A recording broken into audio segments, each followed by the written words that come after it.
जी बेटा, हम ना फाइनल अकाउंट्स विद एडजस्टमेंट्स का रिवीजन करना चाह रहे थे, तो मैं आज आपको दोबारा से फाइनल अकाउंट्स विद एडजस्टमेंट ही करवाऊंगा।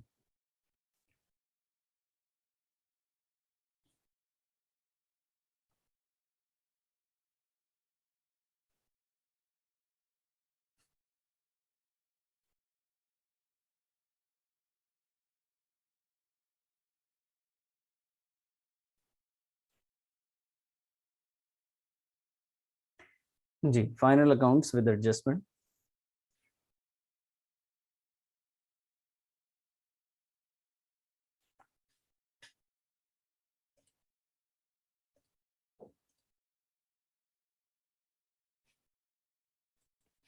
मेरी आवाज वगैरह जितना सही से जा रही है आपको?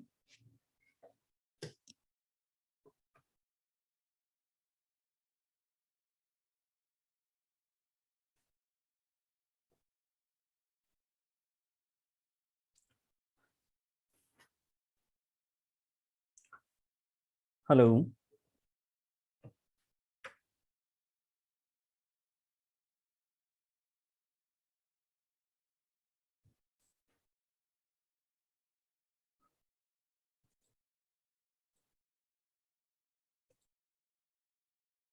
हेलो।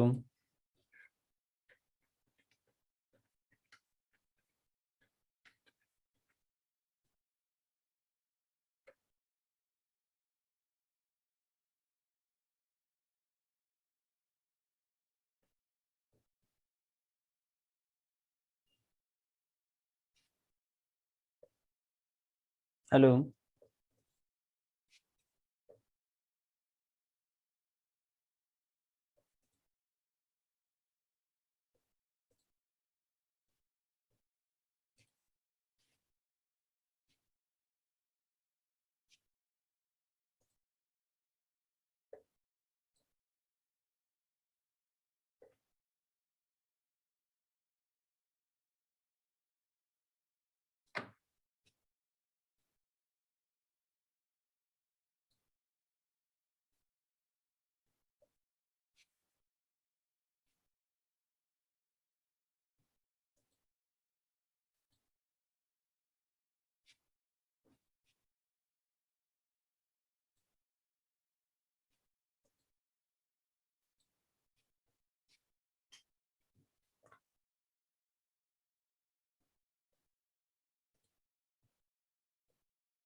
जी बेटा, चेतना। Yes sir. जी, स्टार्ट करें। Yes sir. तो फाइनल अकाउंट्स विद एडजस्टमेंट्स दोबारा हमें पढ़ना है, तो देखते हैं क्या चीज है इसमें। देखिए बेटा, फाइनल अकाउंट्स के कुछ एडजस्टमेंट थे, जिसमें से एक पहला एडजस्टमेंट हम लोगों ने पढ़ा था क्लोजिंग स्टॉक के बारे में। क्लोजिंग स्टॉक को हम लोग क्या करते थे कि इसको दो जगह दिखाते थे। एक जगह हम लोग इसका प्रेजेंट करते थे हम इसे ट्रेडिंग अकाउंट में, दूसरा हम लोग इसे प्रेजेंट करते थे बेटा इसी को बैलेंस शीट में। ठीक है, ये क्लोजिंग स्टॉक, ये स्टॉक कहाँ होता है, ये हमेशा outside the balance sheet trial balance होता है। क्या होता है, ट्रायल बैलेंस। अगर ट्रायल बैलेंस से बाहर है क्लोजिंग स्टॉक तो हम उसे ट्रेडिंग अकाउंट और बैलेंस शीट में दिखाएंगे। ट्रेडिंग अकाउंट में बेटा हम लोग क्रेडिट साइड दिखाएंगे और क्रेडिट साइड में जाके लिखेंगे क्लोजिंग स्टॉक। वहीं पे अगर बैलेंस शीट की बात करें तो उसे हम लोग एसेट साइड दिखाएंगे और बैलेंस शीट के एसेट साइड जाके हम सिर्फ स्टॉक लिखेंगे। ये सीखा था हमने। जहां प्रॉब्लम हो मुझे बताइएगा। पॉइंट नंबर 2, पॉइंट नंबर 2 में हमने पढ़ा था बेटा आउटस्टैंडिंग। आउटस्टैंडिंग, एक बात मैं आपको याद दिलाता चलूं, अगर आपको एडजस्टमेंट्स याद ना हो तो आप बस इतना याद कर लीजिएगा कि आउटस्टैंडिंग जो है ना, आउटस्टैंडिंग हमेशा बेटा वो ऐड होता है एडजस्टमेंट्स में, हमेशा ऐड होगा। चाहे वो आउटस्टैंडिंग वेजेस रहे तो आप वेजेस में ऐड कर देना, आउटस्टैंडिंग अगर सैलरी है तो आप सैलरी में ऐड कर देना, आउटस्टैंडिंग अगर रेंट है तो आप रेंट में ऐड कर देंगे। इवन वेजेस वाला है तो बेटा किस में ऐड हो जाएगा, वेजेस में। सैलरी है तो किस में ऐड करेंगे आप, सैलरी में। रेंट है तो आप किस में ऐड करेंगे बेटा, रेंट में। इसी तरीके से कुछ और आउटस्टैंडिंग रहे, जैसे एक्रूड इनकम भी आउटस्टैंडिंग इनकम को कहते हैं बेटा। एक्रूड या आउटस्टैंडिंग इनकम रहे तो वो भी क्या होगा बच्चे, वो भी प्लस ही होगा। आउटस्टैंडिंग एक्सपेंस भी प्लस होता है और इनकम भी प्लस ही होता है। आउटस्टैंडिंग वर्ड है तो इसका मतलब प्लस ही होना है। अब ये कहाँ होगा, अगर मान लीजिए एक्रूड इंटरेस्ट रहे,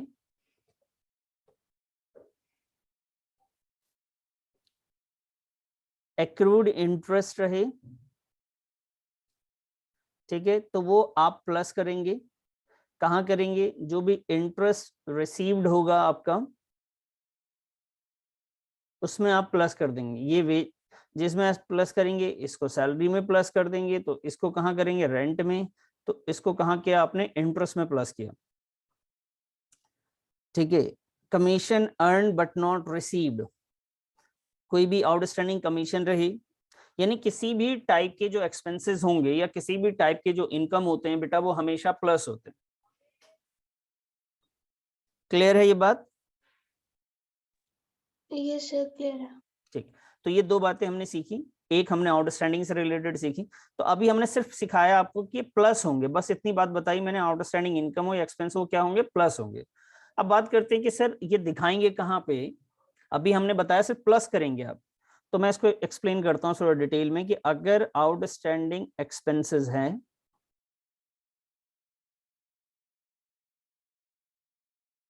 आउटस्टैंडिंग एक्सपेंसेस है, ठीक है, कोई भी आउटस्टैंडिंग एक्सपेंसेस है तो वो या तो प्रॉफिट एंड लॉस अकाउंट से रिलेटेड एक्सपेंसेस होंगे, डायरेक्ट होगा या इनडायरेक्ट होगा, तो प्रॉफिट एंड लॉस अकाउंट हो या ट्रेडिंग अकाउंट से रिलेटेड होंगे एक्सपेंसेस, यही दो अकाउंट में लिखे जाते हैं बेटा। तो इनमें जाकर किस साइड जाएंगे, ये डेबिट साइड जाकर ये प्लस कर दिए जाएंगे। ठीक है जी। और दूसरी चीज, इसी को हम जाके कहाँ लिखेंगे, बैलेंस शीट में लिखेंगे। बैलेंस शीट में हम लायबिलिटी साइड जाएंगे और लायबिलिटी साइड जाकर इसे लिखेंगे आउटस्टैंडिंग एक्सपेंसेस। समझ में आई बात? कि कोई भी आउटस्टैंडिंग एक्सपेंस होगा, डायरेक्ट एक्सपेंस होगा तो ट्रेडिंग अकाउंट में जाएंगे, इनडायरेक्ट एक्सपेंस होगा तो प्रॉफिट एंड लॉस अकाउंट में जाएंगे। और कौन सी साइड जाएंगे, तो डेबिट साइड जाएंगे। और क्या करेंगे जाके, तो सर प्लस कर देंगे। इसी तरीके से लाइबिलिटीज की अगर हम बात करें, आउटस्टैंडिंग एक्सपेंसेस हमारे लिए लाइबिलिटी होता है बेटा, तो लायबिलिटी होगा तो हम क्या करेंगे, बैलेंस शीट में जाएंगे। बैलेंस शीट में किस साइड जाएंगे, लायबिलिटी साइड जाएंगे, और वहां भी जाके हम लोग क्या करेंगे, इसको यहाँ पे आउटस्टैंडिंग एक्सपेंस के नाम से दिखा देंगे। एक और इसी के साथ साथ मैं आपको सिखाता चलूं, एक्रूड इनकम। एक्रूड इनकम भी आउटस्टैंडिंग इनकम को कहते हैं। एक्रूड इनकम किसको कहते हैं बेटा, आउटस्टैंडिंग इनकम को कहते हैं। तो ये भी दो जगह जाती हैं बच्चे। एक तो हम लोग दिखाते हैं इसे प्रॉफिट एंड लॉस अकाउंट में, क्योंकि इनकम सिर्फ एक ही जगह जा रही है, तो प्रॉफिट एंड लॉस अकाउंट में ले जाते हैं हम लोग क्रेडिट साइड, और वहां जाके ऐड करते हैं। दूसरी जो है एक्रूड इनकम को बेटा हम बैलेंस शीट में ले जाते हैं, कौन से side, asset side. Balance sheet में कौन सी साइड ले जाते हैं भाई, एसेट साइड ले जाते हैं। ठीक है जी, बैलेंस शीट में एसेट साइड ले जाएंगे और उसके बाद इसको एक्रूड इनकम वहां पे जाके लिख देंगे।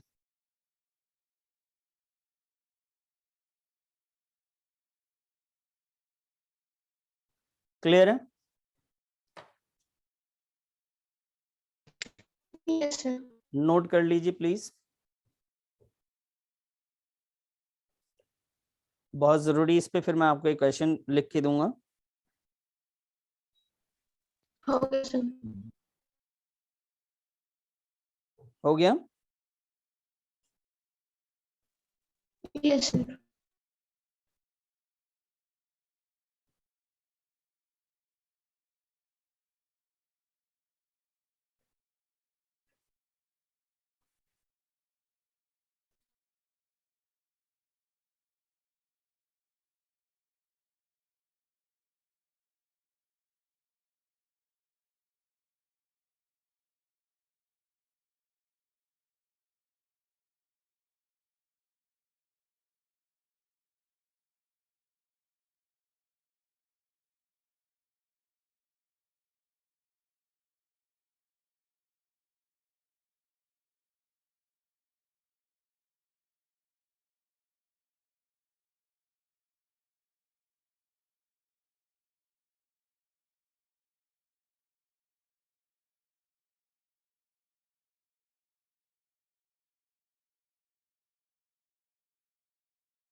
जी बच्चे, देखिए एक मैं आपके सामने एक एग्जांपल रखता हूं।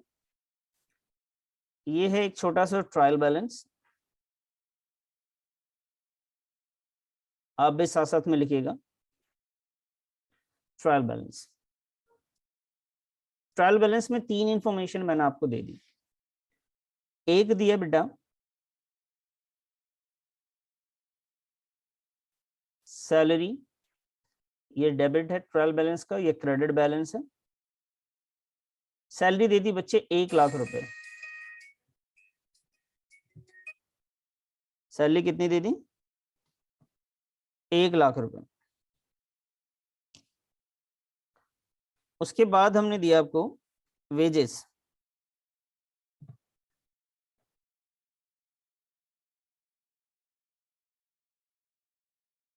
वेजेस दे दिया,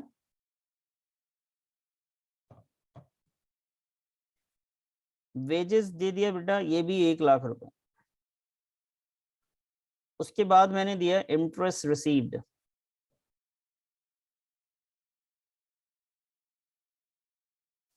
इंटरेस्ट रिसीव क्रेडिट बैलेंस होता है, इसको भी एग्जांपल के तौर पे हमने 1,00,000 रुपीज ले लिया।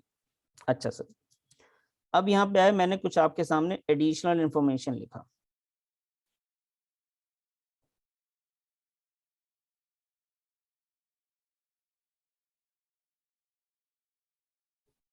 एडिशनल इंफॉर्मेशन में फर्स्ट, सबसे पहले मैंने लिखा कि भाई सैलरी आउटस्टैंडिंग ₹10,000। सैलरी का आउटस्टैंडिंग है बेटा 10,000 रुपीज। ठीक है, ठीक है सर। उसके बाद है wages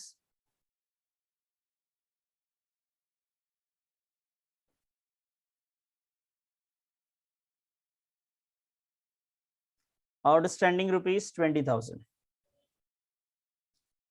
C, interest due but not received rupees 10,000.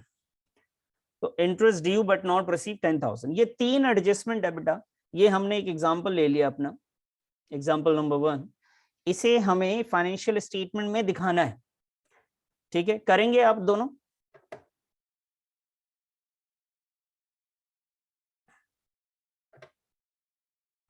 तो फाइनेंशियल स्टेटमेंट में बनाना है तो इसमें आपको देखना पड़ेगा, जैसे सैलरी है, वेजेस है, इंटरेस्ट रिसीव है। तो बेटा इसमें से जो वेजेस है ना वो डायरेक्ट एक्सपेंस है, तो ये वेजेस कहाँ जाएगा? डायरेक्ट एक्सपेंस है। तो हम इसे सॉल्व करते हैं, ठीक है बेटा, हम इसे सॉल्व करते हैं। हमने लिया भाई एक ट्रेडिंग अकाउंट बनाया स्मॉल सा, और ये है ट्रेडिंग अकाउंट, बहुत छोटा सा बनाना है, सिर्फ एक और एडजस्टमेंट ही दिखाना है इसमें। यहां लिखा बेटा हमने वेजेस, और इसमें प्लस कर दिया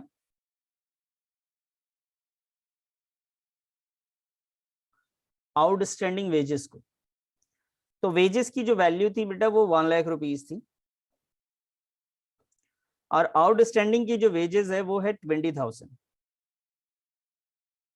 तो हमने सीखा था कि आउटस्टैंडिंग प्लस करते हैं, तो इसी तरीके से इसको आप प्लस करके यहाँ पे 1,20,000 रुपये लिख दीजिएगा, और फिर जितना आउटस्टैंडिंग है बेटा ये बैलेंस शीट में भी जाएगा। तो अभी हम बैलेंस शीट बनाएंगे तो उसमें इसको दिखाएंगे। इसके बाद आते हैं बच्चे, हम लोग बनाते हैं profit and loss account.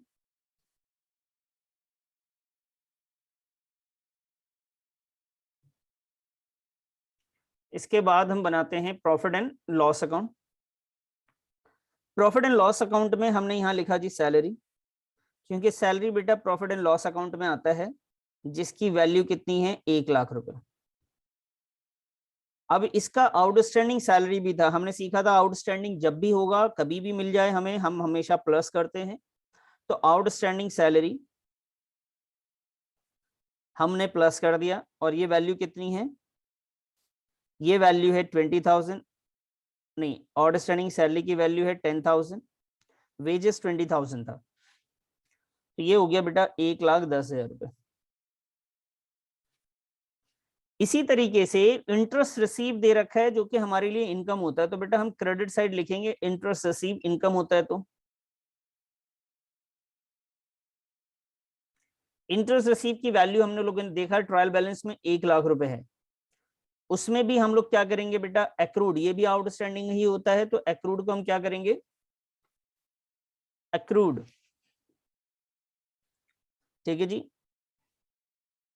Accrued interest को हम लोग प्लस कर देंगे, जिसकी वैल्यू है 10,000 रुपीज। ये हो गया जी 1,10,000 रुपए।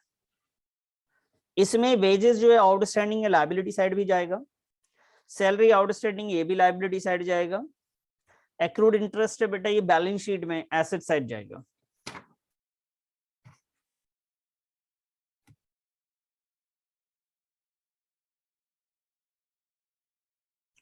ठीक है, आइए तो एक बैलेंस शीट भी बनाते हैं फटाफट। Small balance sheet,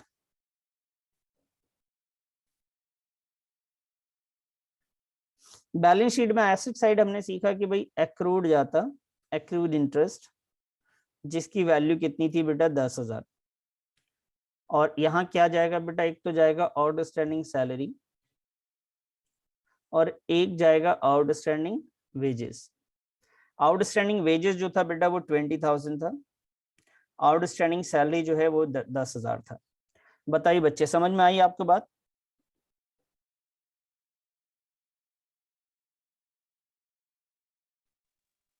Yes, sir.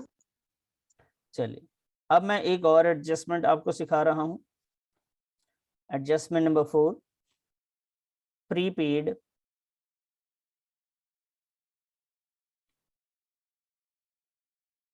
Prepaid expenses, इसको अनएक्सपायर्ड एक्सपेंसेस भी कहते हैं, एक्सपेंसेस पेड इन एडवांस भी कहते हैं।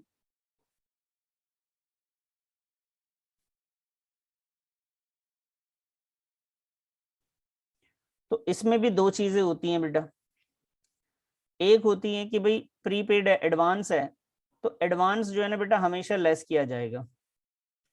अब बात करते हैं सर कहाँ से लेस होगा, तो जहां भी आपने एक्सपेंसेस लिखा, चाहे वो ट्रेडिंग अकाउंट में लिखा हो आपने या ये प्रॉफिट एंड लॉस अकाउंट का है, उसमें जाकर हम इसे क्या करेंगे बेटा, लेस कर देंगे।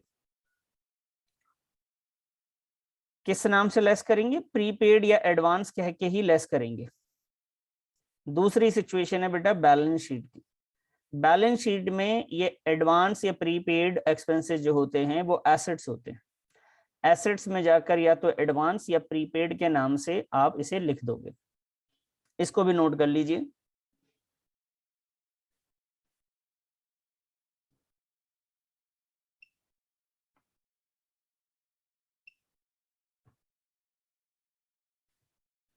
कर लिया? Yes sir.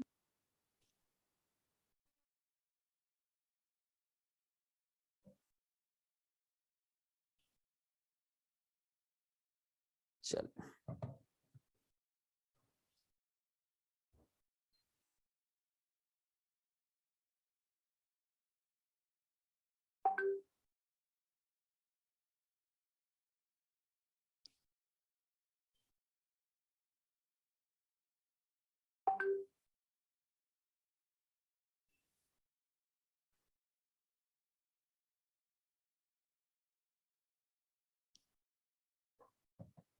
जी, अब एक और एडजस्टमेंट लिख लीजिए बेटा।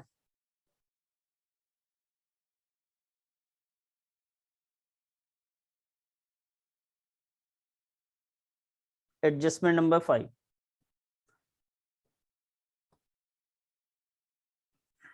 Advance income.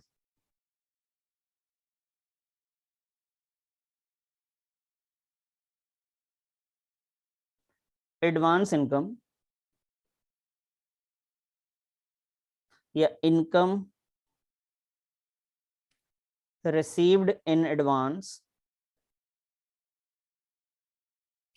ठीक है, या इसी को आप ये कह लीजिए अन अर्न इनकम। इसका क्या करते हैं सर बेटा, इसके भी दो ही जगह लिखते हैं। एडवांस है, इसका सिंपल सा मतलब है कि एडवांस है तो लेस तो होगा ही होगा। एडवांस अगर है तो क्या होगा, ये लेस जरूर होगा। अब ये कहां से लेस होगा, कैसे होगा, इसको थोड़ा समझते हैं। तो देखिए इनकम है तो जाहिर सी बात है ये तो प्रॉफिट एंड लॉस अकाउंट में ही जाएगा, और वो भी कौन से साइड जाएगा, क्रेडिट साइड की बात हो रही है। क्रेडिट साइड जाके बेटा एडवांस है, इस वजह से ये लेस हो जाएगा और लेस करते हैं। इसके बाद हम जाते हैं बैलेंस शीट में। बैलेंस शीट में जो हम साइड जाएंगे बेटा, वो साइड होगी हमारी एसेट साइड, और एसेट साइड जाकर हम ये लिख देंगे एडवांस इनकम। एडवांस इनकम,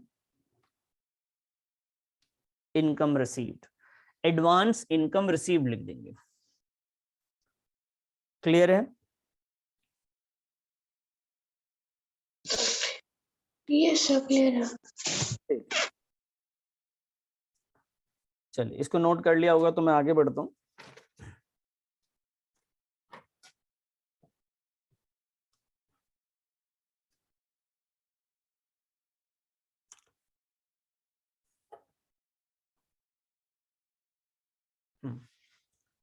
अब आइए एडजस्टमेंट नंबर, कौन सा एडजस्टमेंट नंबर है बेटा ये?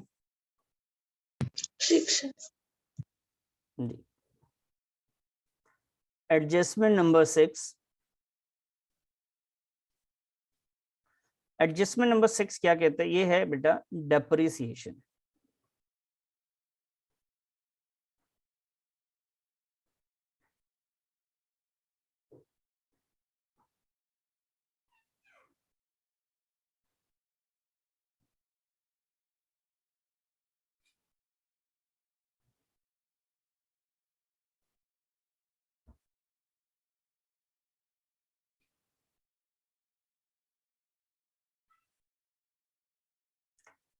डेप्रिसिएशन जो होता है वो दो जगह रिकॉर्ड होती है। एक तो डेप्रिसिएशन हमारे लिए एक्सपेंस है, तो बेटा ये हम रिकॉर्ड करते हैं एक प्रॉफिट एंड लॉस अकाउंट में।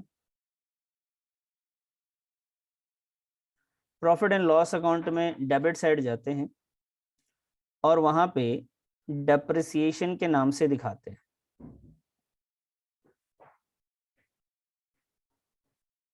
एक हम जाते हैं बैलेंस शीट में।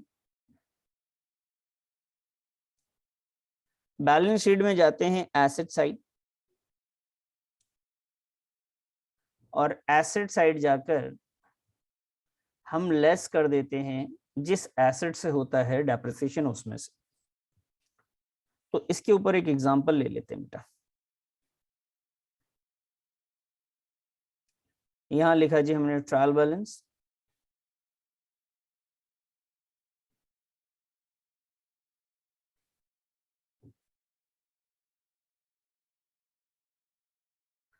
ट्रायल बैलेंस में लिखा हमने एक तो प्लांट एंड मशीनरी, एक लिखेंगे बेटा हम फर्नीचर, उसके बाद लिखेंगे यहाँ पे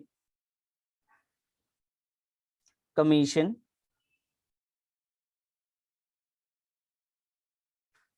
और एक लिखता हूं मैं यहाँ पे रेंट। चार एग्जांपल दिए। प्लांट एंड मशीनरी मैंने लिखा बेटा आपका 1 लाख रुपए, फर्नीचर भी मैं आपके सामने लिख रहा हूँ 1 लाख रुपए, कमीशन में आपके सामने लिख रहा हूँ 50,000 रुपए। क्रेडिट में, क्रेडिट में इसका मतलब ये कमीशन इनकम है। रेंट आपके सामने मैंने लिखा है जी 50,000 रुपए, ये भी क्रेडिट है, इसका मतलब ये भी इनकम है। और कुछ एडिशनल इंफॉर्मेशन ले लेते हैं।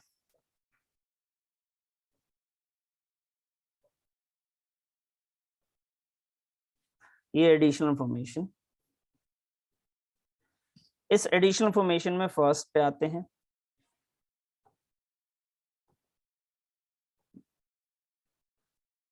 तो पहले मैंने लिखा कि रेंट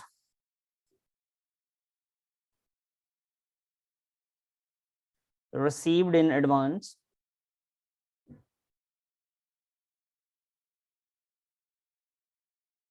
₹10,000। सेकेंड एडजस्टमेंट है हमारा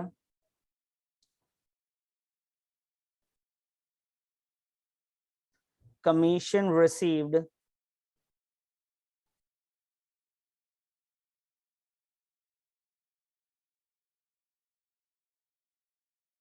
कमीशन रिसीव इन एडवांस ₹10,000। और सी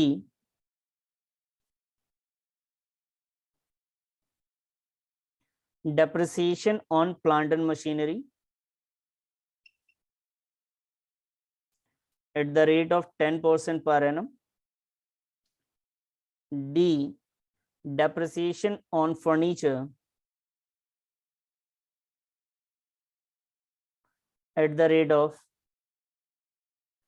5% पर annum। ये एडजस्टमेंट्स है, ये कुछ इंफॉर्मेशन है, इसको हमें trading, profit and loss, balance sheet जहां जहां फिट बैठता है वो बनाएंगे। तो प्लांट एंड मशीनरी, फर्नीचर ये एसेट्स है, कमीशन और रेंट ये इनकम है। तो बेटा ये तो प्रॉफिट एंड लॉस अकाउंट में ही आएगा और कहीं जाएगा ही नहीं। एक बैलेंस शीट ट्रेडिंग बनाने की जरूरत नहीं। बात समझ में आई आपको? Yes sir. चलिए बना के दिखाइए, मैं वेट करता हूँ 2 मिनट। मैं आपसे इसके आंसर पूछूंगा बेटा, बनाइए।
बेटा हो गया?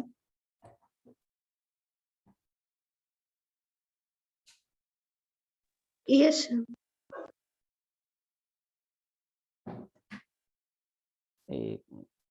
जी, अब मैं हटा देता हूँ इसको, फिर मैं करता हूँ और आप मैच करके बताइएगा।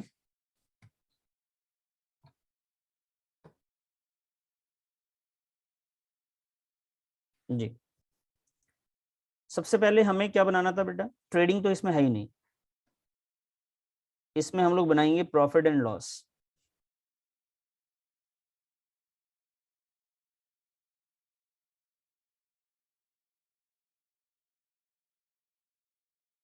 और एक है balance sheet.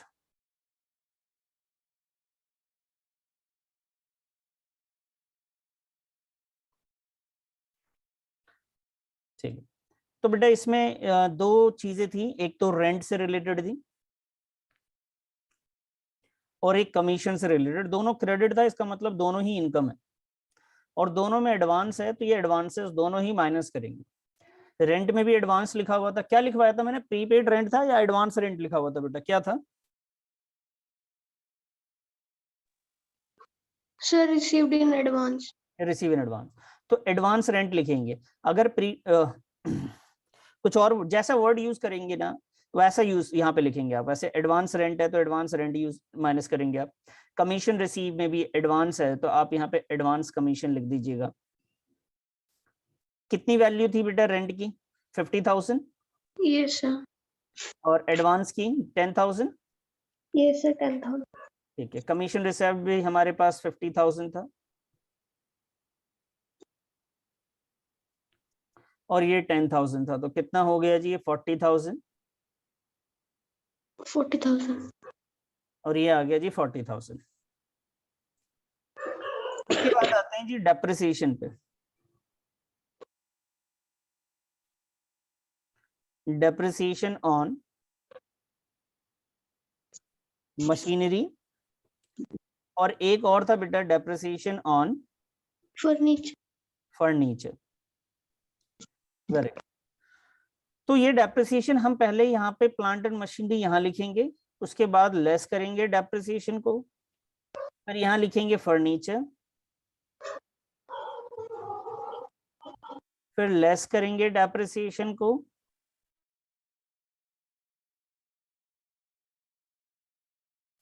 Plant and machinery की वैल्यू 1 लाख रुपए बताई थी मैंने, और इसकी वैल्यू कितनी बेटा? 1 लाख।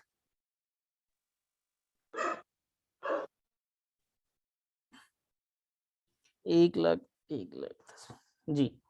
तो 1 लाख का 10%, 10,000 हमने यहाँ से माइनस किया, ये आ गया बेटा 90,000 रुपए। इसमें से 5% माइनस कर दिए तो ये आया जी 5,000, बोले तो 95,000 रुपीज। अब इन दोनों को हम यहाँ दिखा देंगे, ये आ जाएगा इसमें 10,000 और इसमें आ जाएगा जी 5,000 रुपए। ये एडवांस रेंट हमारी लाइबिलिटी होती है, यहाँ लिख देंगे एडवांस रेंट 10,000 और एडवांस कमीशन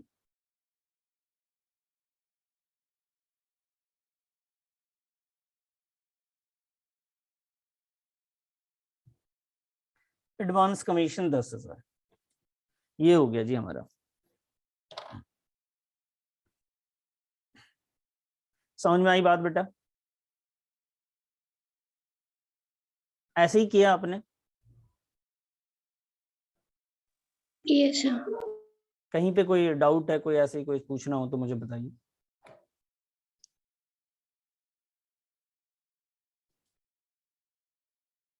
है कुछ? नहीं, ठीक है जी। चलिए एक और लिखते हैं बेटा, एडजस्टमेंट। एडजस्टमेंट नंबर 7 ना? Yes sir. ठीक है जी, एडजस्टमेंट नंबर 7 में क्या करेंगे? एडजस्टमेंट नंबर 7 है बेटा interest on loan. Interest on loan. बेटा इंटरेस्ट ऑन लोन की कहानी क्या है कि ये हमारे लिए एक्सपेंस होता है, तो ये प्रॉफिट एंड लॉस अकाउंट में जाता है और बैलेंस शीट में जाता है। प्रॉफिट एंड लॉस अकाउंट में कहाँ जाता है जी? Debit side. और अगर कोई पहले से इंटरेस्ट है, if already interest on loan appear, पहले से इंटरेस्ट ऑन लोन अपीयर है पीएनएल अकाउंट में, तो उसमें जाके आप इसे ऐड कर देंगे। नहीं है तो डायरेक्ट इंटरेस्ट ऑन लोन लिख देंगे। बैलेंस शीट की बात करें, बैलेंस शीट में बेटा ये लायबिलिटी साइड जाता है और वहां पे आउटस्टैंडिंग इंटरेस्ट ऑन लोन लिखा जाता है। क्लियर है? नोट कर लीजिए इसको, फिर मैं आपको इसके ऊपर एक एग्जांपल करवा देता हूं।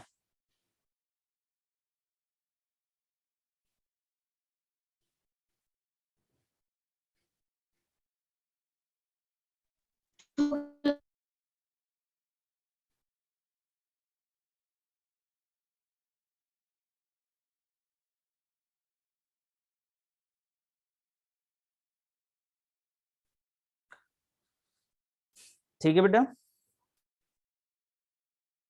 Yes sir. आइए इस पे एक एग्जांपल करते हैं बढ़िया सा, जो आपको बहुत अच्छे समझ में आएगा।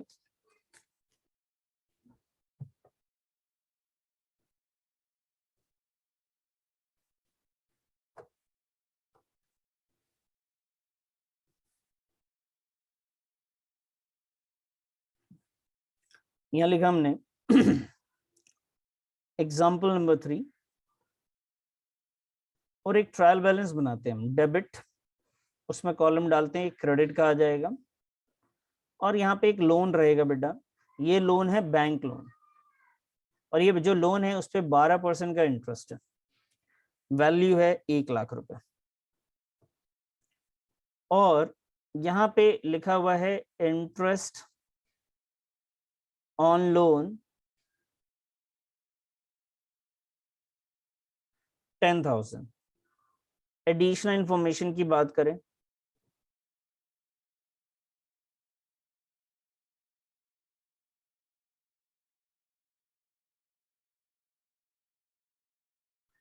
एडिशनल इंफॉर्मेशन में पॉइंट नंबर 1,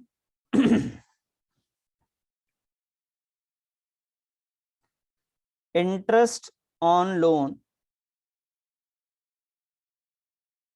या लोन, लोन लिखता हूं, लोन टेकन ऑन 1 अप्रैल 2000, जो भी रहे।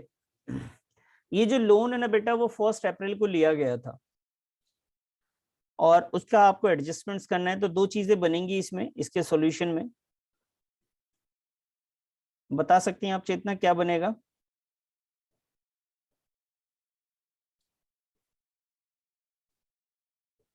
एक है profit and loss sir account, P&L account. Balance sheet, very good.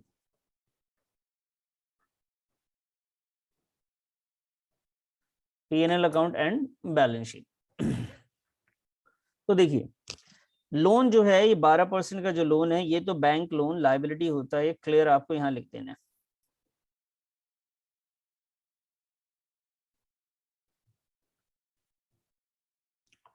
अब बात करते हैं इंटरेस्ट की। हम इंटरेस्ट कैलकुलेट करेंगे कि हमारा इंटरेस्ट बना कितना है। तो लिखेंगे interest on loan is equal to का 1 लाख इंटू का 12%, और ये कितना परसेंट? 12% था, और पूरे 1 साल का बेटा, क्योंकि अप्रैल में ही ले लिया गया था, तो इसके हिसाब से जो लोन पे इंटरेस्ट बनता है वो 12,000 बनता है। लेकिन हमने लोन का इंटरेस्ट जो अब तक पे किया है, वो कितना पे किया है बेटा? सिर्फ 10,000। तो इसका मतलब ये समझ में आता है कि 2,000 का अभी आउटस्टैंडिंग इंटरेस्ट है।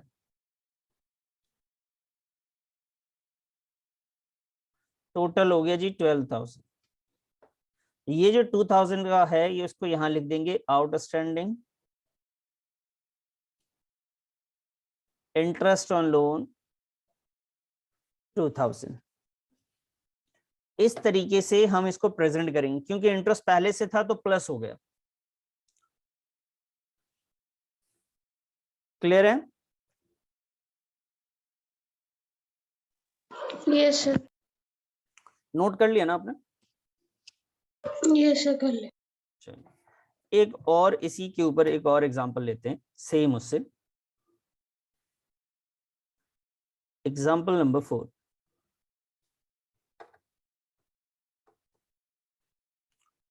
यहां लिखा हमने ट्रायल बैलेंस,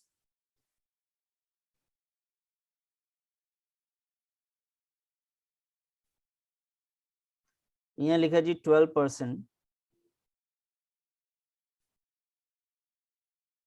बैंक लोन, ये लोन फिर से 1 लाख है, और यहाँ पे लिख रखा है ऑन 1 जुलाई 2020। ये लोन जो है जुलाई में लिया गया है,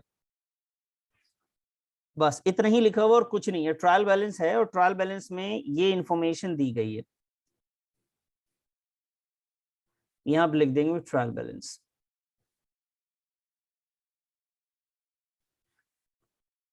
अब आइए जी सॉल्यूशन पे। ऐसे सिचुएशन में क्या करेंगे, आप इंटरेस्ट सबसे पहले कैलकुलेट करेंगे कि कुछ बनता भी है या नहीं बनता है। तो बिल्कुल ऑब्वियस सी बात है, बन रहा है 1 लाख का 12%, और जुलाई से स्टार्ट करेंगे तो 9/12 होगा बेटा, 9 महीने हो जाएंगे। तो ये 12 से 12 आप हटा दीजिए, तो ये 2 0 से 2 0, तो पता लगता है कि 1 2 3 1000 इंटू का 9, बोले तो 9000 का इंटरेस्ट इसका हुआ है, लेकिन इन्होंने अब तक पे नहीं किया। अगर पे किया होता तो ट्रायल बैलेंस में रहता। ऐसी सिचुएशन में आपको प्रॉफिट एंड लॉस अकाउंट बनाना है,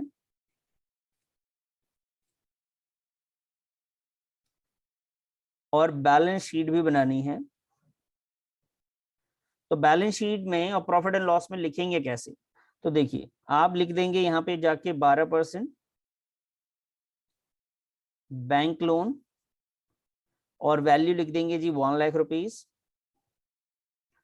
और यहां लिख देंगे interest on loan direct outstanding. इस बार ऐड वैड नहीं करना कहीं पे,